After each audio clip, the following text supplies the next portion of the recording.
Disreputable podcast. My name is Brandon, and I'm here with my friend, my colleague, Dean Curry. Thank you for hosting, man. Thanks for being my partner in this. Absolutely. This is episode 8. Yeah, episode 8. It's kind of crazy to think, man. We're almost into like the full season 1. I know. What is that? I don't know. 8 episodes? Does that make it? I'm making things up here, okay, you know? That's cool. Maybe by 10 episodes we'll be at like season 1. Yeah. I want to thank everybody who's been sharing. Yeah. I've been telling people, if it matters, like share it with 3 people. Yeah. And if it doesn't matter, then don't. We're here for a particular group of people. Right, absolutely. People that don't think they have it all together, and they want to be learners, and they feel like they can learn from a couple of renegades like us, Yeah. disreputables like us, and our friends. Yeah. And so if you like it, share it, because that's what it's all about. I want to say also thank you to BD Local, who they partnered with us when it wasn't easy to partner with us. I think they got some heat for partnering with us. Yeah, and before it was even a thing, Right. you know, they opened up and now their business is booming here. Yeah. People should download that app. Absolutely. Because I know that, people are always looking for good content, or at least I am. Yeah. Leaders are. For sure. And it's nice to know when you can get great content, a lot of it local, Yeah, today's going to be a little bit different, but we received a lot of great feedback from our Good Friday edition last week. Hopefully everybody had a wonderful Easter. And your ministry mom one. And the with ministry Melanie and yeah, Tate. that one was huge, man. So I've invited a friend of mine who is, admittedly, he's a Jesus freak. Okay. So I'm sure we're going to talk about some faith stuff. Yeah. But he's also a world-class leader. Nice. He's a winner, and he's won at a lot of what he's done, succeeded at a lot of what he's done, although a lot of what he's done has been illegal. Okay. So he's a drug dealer, but he was a very good one, weren't you? Yes. Yes, in a bad way. Yeah.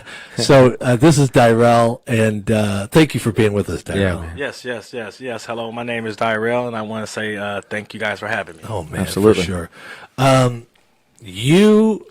You got a card from your daughter that said a little pamphlet, I guess you'd call it, Yes, it was a little pamphlet. and it said how to get out of jail. Number 1, why did she give that to you? And number 2, why did it mean so much to you? Talk about the first part. Why would your 8-year-old daughter? She's 8, yeah. Yes, she's 8. Why would she give you a pamphlet that says how to get out of jail? Well, as previously stated, I was a drug dealer, and because of me being a drug dealer, I got caught up, and then by me being caught up, I have to go serve a prison term.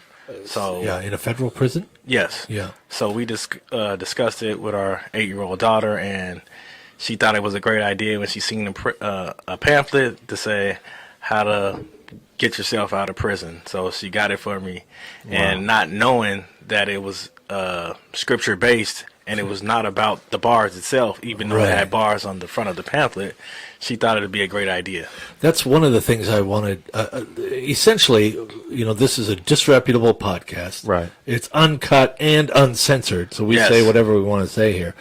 But you feel, I don't want to put words in your mouth, but you feel more free now that you've been busted and headed to jail than you did when you had $500,000 in your bank account. Yes. And then, quite frankly, I didn't have it in the bank account. I had it stashed in the house under the bed. But, that would have been another conversation. But yes, quite frankly, yeah, I feel a lot freer because when you're having those type of possessions and people not knowing about those possessions and once people do know about it and then they're saying it's so attainable and it's so easy to access, why not make that mine yours to theirs? And most of the time that's going to come with a struggle or a fight, and then that's when people get hurt and get harmed. Brandon, I want you to jump in on this too, but let me ask this. Give me some secrets to success. What does it take to be a winner? It doesn't matter. I really believe that what you were doing illegally, you were doing because you were winning. You're a success guy. You were good at it. What made you good at that somebody who's working at a grocery store right now, somebody who's running a business right now, what do you think 2 or 3 lessons are that you can give to people? Well, dealing in the trade is just like dealing in sales, and that's any type of sales in any business. You have to be able to first believe that you can sell to somebody. Two, believe that you can grow, and then three, you have to be open to being reproachable and approachable to others. So it's the exact same thing. And with that being said, you also have to have faith, belief, and determination. Because without those things, you won't be able to keep progressing and keep Why does going. faith matter in selling? Because you have to believe that you're going to meet the person that you're going to get rid of these drugs to. Because most of the time, you will have the, say, 4 or 5 of the same people you deal with.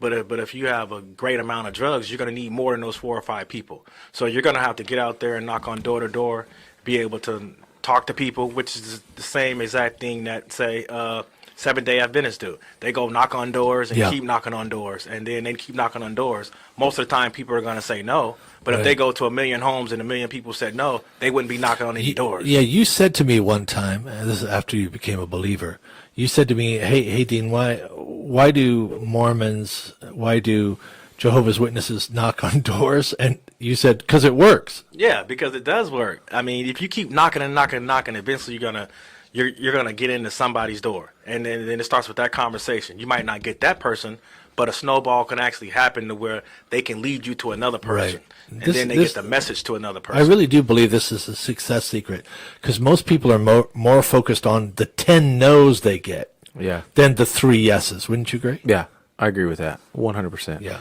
I don't, as Dyrel and I have a similar story, not to the amount of quantity as Dyrel probably would have dealt with, but when you asked that question just a few moments ago, I can think of 15 responses to that. Give me a couple. A couple of them off the top of my head are: you have to have strategy. You got to know your blocks. You got to be a team builder. You got to know how to build a team, because if not, you're doing it all. The object number 1 is remove yourself from being middleman. Number 2, you got to know how to not be you got to be winsome. You got to know how to win people over. All those things are characteristics. You got to know how to hustle. You got to have work ethic. Yeah, you know. good. Does that ring a bell? Yeah, you got to have determination and drive. You got to be able to sacrifice. That's the main key to sacrifice. Sacrifice spending now and saving now to be able to spend, say, a week or 2 months or what down the road. But what you will see by doing that is you'll see things start to grow. Yeah. So this is what I would say to this, to our transition of what we just talked about a second ago. What I recognize is there was a quote that I said when I first found Jesus: if I could hustle this hard for the world, then I should be able to give 110% more for the kingdom of heaven. Yeah. Which I think is where we, as Jesus followers, who have the greatest bit of authority, that we follow the greatest human that ever existed, the King of Kings, so we have that with us. But we have become so lazy and so unbelieving, so risk averse. This guy, you were the risk you're taking. Yes, it was always looking over the back of your shoulders, always driving with your eyes peeled, and always looking and just noticing the booby traps and things of that nature that you might stumble upon. And you always got to be aware of your surroundings, be aware of people. You got to be aware of who don't know. You got to be aware of not going here. You can't be aware of going there. There's just too many things to be aware about to where it becomes not comfortable anymore. right? So talk about how you got in this, because life has not been easy to you. If people hear your story, I know people who have had much easier stories. Yes. That aren't half as happy as you are. Your mom, forgive me, but your mom was a prostitute. Yes. You didn't have a dad around. No. You end up, your brother is murdered. Yes. Your mother is murdered. Yes. Fill in some of those blanks talk about tough times and how you view them, because the people listening get stopped up in their narrative, their story. Right. Yes. Oh, okay. So from the beginning, I was born in Gary, Indiana. I'm 45 years old of age right now. We moved from Gary, Indiana when I was about 6 and moved to Arizona. Once we moved to Arizona, my mother was prostituting herself for my brother's dad. And you were 6. Yes, I was 6 and 7. She passed away when I was 8 because she was murdered. And then from that point on, I came to Seattle to stay with my grandmother at 8. And then from 8, that was when the snowball of me connecting with inner youth and inner people and trying to blend in and fit in. And then at the same time, not really dealing with some of those issues, but at the same time, still persevering and still having what I didn't know at the time was faith and belief that things was going to happen. And I just stayed progressing and stayed at it. How do you not just go into the fetal position in the corner and cry and drink yourself to sleep every night? Well, because I thought and believed that I couldn't. I just didn't understand it because my mother passed away. We was staying in a hotel room. My sister she's 2 years younger than me, so she was 6, and my brother at the time was, say, about 6 months. So I was the oldest in the room, so I had to be able to hold strong. I had to be able to hold faith. I had to be able to make something happen. And then I didn't realize it, and it dawned on me up until possibly about a year ago is at that moment in time, I moved into survival mode, Right. which I didn't even know what survival mode was, but it was something that was placed upon me. And then from that point on, once we moved back to Seattle, I've always had a bright mind. I always had a bright outlook on things. I always would try to figure things out. I always lend a helping hand. I always was kind of likable, but at the same time, I knew how to kind of to defend myself. But it's just as a child and adolescent, you gravitate toward things, and most of the things you gravitate without no guidance aren't pretty much things you should be gravitating to. Yeah. The story, is elaborate, and it could go on for a while. Yes, it could go on for a while. You rediscovered Jesus. Yes. He had been in and out of your life. Yes. You rediscovered Jesus about a year ago, 6 months, how long ago? Man, it's been like 17 months ago now. 17 months. It seemed like a year ago. It And seems we like got yesterday. connected through emails, and Yes. you were getting my daily. I was getting your daily devotionals when you were at your previous stewardship. Yeah. And then once those daily devotionals stopped, I tapped in and said, "Man, where are these daily devotionals at?" Because before I even How does one of the bigger drug dealers in the state of Washington end up on my email list? Well, it happened because you was a steward of some good friends that I did know that were getting them, and they were Okay. sending them me They for were motivation. nice. And during the time I was still engraveled into my dealings, I was still getting those emails, and those emails were still helping me move forward and progressing me forward daily, but not knowing they were deep-rootedly planting seeds. And most of the time, those seeds were seeds of comfort, not knowing when I was going to be able to tap back into that comfort. So when I gets pulled over, I tap back into those emails, and then I was saying, okay, let me dive back into Jesus. So when I dive back into Jesus, first thing I did was go back to the Jesus I was doing before. And once those doors was not opening and those people weren't receptive or whatever the case may be, I gravitated back to those emails, and then I started to seek you out. People weren't receptive in your old religious circles because you were a drug dealer, disreputable. Yes, disreputable is the right word on so many levels. Disreputable is the right word on so many levels. So you and I connected because I by then I was recently retired. Yeah, recently retired and recently dormant. Yeah, that's right. But we connected, and Yes. you've been a part of this journey with me. Now you're happy Yeah. to pay the price Wow. to do a 3-year term or whatever. Yes, or 2-year term. How back to this pamphlet that your daughter gave you?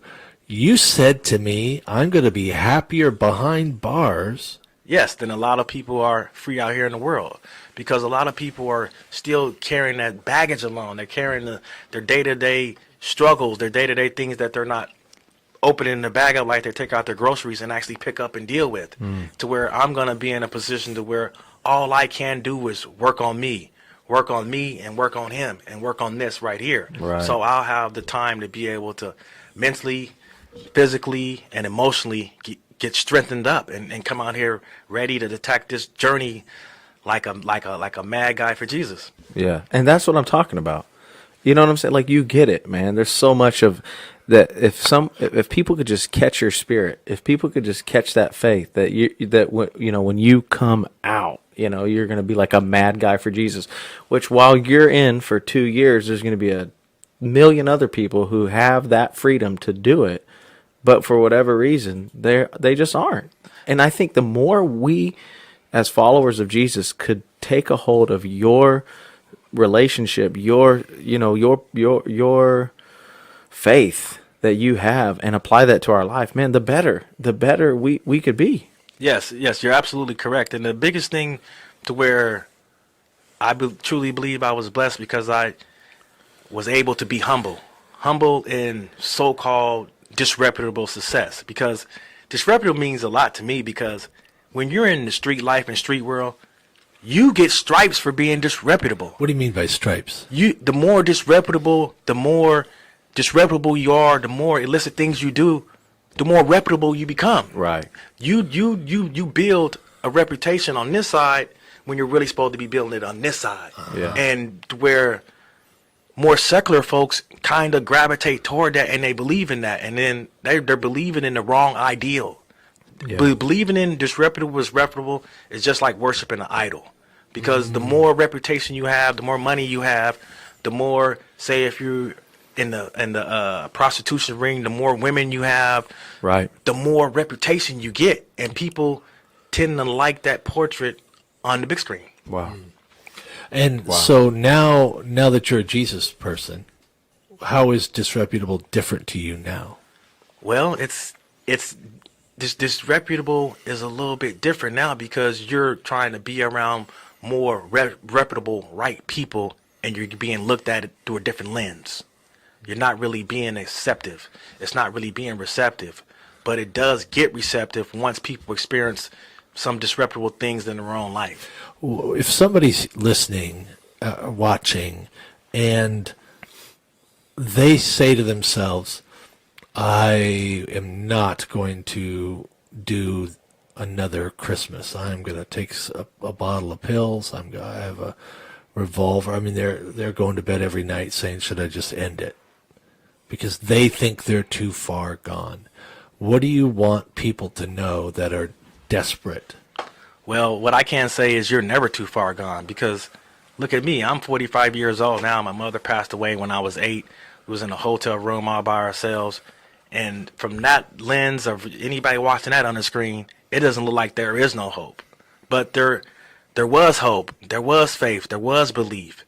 We have to tap into a higher person than ourselves, because if we're getting to that point, obviously we're not tapped in and using the conduits to get to the stuff that's really going to lead us to paradise, lead us to happiness, lead us to understand that there is a way. Yeah. And that's one thing, we got to tap into the GPS. And once we tap into God's protective system, we'll be able to make it. Love that. That's awesome. Yeah. The GPS. Yes. I like that, man. Yeah, so much to talk about. When you, now that you're in a different circle, what are you learning from Jesus people that's good? And what are you looking, when you look at reputable, let's put quotes around reputable people. You hear me talk a lot about my problem with religion. Yes. Does that resonate with you, or is that a disconnect? Yeah, because like in the street game, it's kind of, you're built on a reputation of doing things in street code. And most of the time, street code don't align with doing things proper or doing things right and doing things the Jesus way. It just doesn't align, because they're really made up, man-made rules. Right. So in some religious circles, some people tend to be able to just quote the scriptures and tailor it to how they want to be able to do some things, and then they kind of form flocks around that, and then they have a quote-unquote kind just of like the streets corners. in a way. Yes. It's so much kind of the streets, to where you have your in crowd, you have your out crowd, you have your, it's similar in a way, and it's tough at times, but we have to be able to be humble, and that's one thing to why I survived so long, because I was always humbled, even though I might have had $600,000-$700,000. What does that mean, to be humbled? What does that look like? To me, humble means that I'm willing to be, no matter what kind of stature I am, I'm willing, even though I may be high in other people's highs and quote unquote put on pedestals, I still don't look at myself no different than anybody that's homeless. I still can blend in and gravitate and relate to those people that are homeless. And the only reason why I was able to do that, because those guys I had to deal with on a day-to-day basis. Because most people who are doing drugs aren't the guys that are going to 9 to 5s every day. Right. Not the guys driving Ferraris. They're not those guys. So that's how you be able to become humbled. And no matter what kind of success I did have, I still kept the minor of the stuff. So give me Dyrel's, and B, since you got enough drug dealer in you to do this. Thanks. Give me, between the two of you, 3 or 4 ways that somebody gets out of jail, gets out of prison in their head, not the one with the bars. But how do people get out of the prison in their head? Because that is the most populated prison in the world. For sure. Okay, each of you give me 2, okay? Yeah. You want to go? You want me to go? You go ahead. You go. All right. I think the first one is you got to stop caring about what people think. Yes. Your story is your story. For whatever reason, your story was designed by God, and you walked through it. And I think the biggest step, number 1, to get out of prison in your mind is you got to stop caring about what other people think. It will trap you there forever. And the moment the keys could be unlocked, the door could be open, and you would still stay in there. Wow. Because of that comparison, man. That resonates with you? Of course, what he said, and he just helped me out with what I was actually going to say. My first number 1 key is, like I did, I had to realize that my way wasn't working. No matter how much success I had, no matter how much I had, it never lasted for the full length of time. It was only on a stopwatch, but going backwards to where it had an expiration date on it. And then number 2 is, got to learn how to be a good follower to become a great leader. What are you really following? Unpack that some more. I love that. What I mean by you have to be a good follower to become a great leader is you have to find the right thing to follow that's going to help prosper you, and not also prosper you that you can help prosper others. Because through the prosperity of others, you will find your biggest and gain your largest prosperity. And that will help you go a lot further than I'm only doing it for me and I pack it in. We have to share.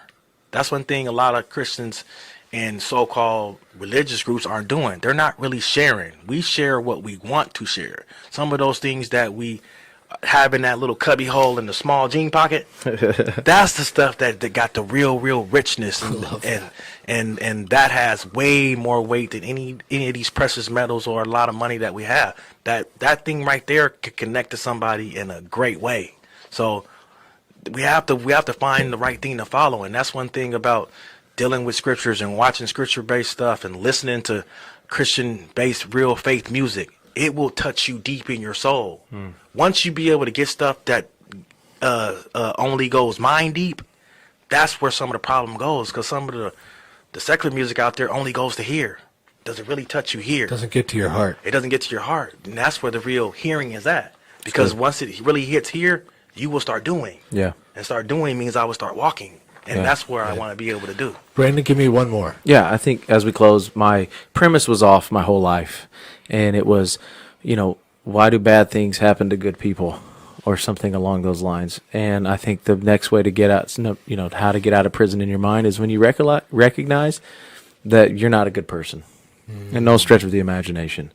And That's gold. There becomes your need for the greatest person of all time, and his name is Jesus. And the moment that I recognized that I was less than he was, because a lot of my life I kind of lived like I was greater than God in some way. Although it wasn't lived out like that, I felt like that in some way. I was a king. I was and in some ways it was like, no, like the moment I realized that my depravity as a human existed was the moment that I started walking in complete abundance and freedom. You want to add to that? Yes, what I can say Brandon has come with some good ones today. He is. Come with some good ones.